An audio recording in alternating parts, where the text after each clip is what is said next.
Kora délután már így rotyogtak a finomságok a bográcsokban.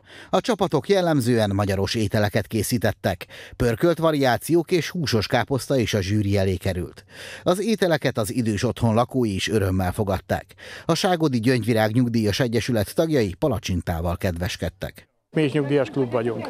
Átérezzük az idősek gondjait, és próbálunk egy kis vidámságot, egy kis jókedvet csempészni az életükbe a miénkeknek is, és az idősebbnek, akik otthonban vannak. Na most nyilvánvalóan a miénkeknek azért vidám és nagyon jó ez a jótékonysági főzés, mert hogy együtt vagyunk, beszélgetünk, jókat főzünk, jókat eszünk és jókat iszunk. Nyilvánvalóan ez a célja ennek a rendezvénynek. A Bothwai Nyugdíjas Klub rendszeresen részt vesz a kezdeményezésen. Számukra is fontos, hogy kortársaik napját feldobják és emlékezetessé tegyék. Szeretjük a barátokat, társaságot, el szoktunk jönni ilyen rendezvényekre, mivel készülünk. Hát most csak hagyományos pörkölttel készülünk, igaz, egy kicsi vargányával megbolondítjuk. Az otthonban csak nem 100 gondozott él. Számukra kulcsfontosságúak ezek a közösségi rendezvények.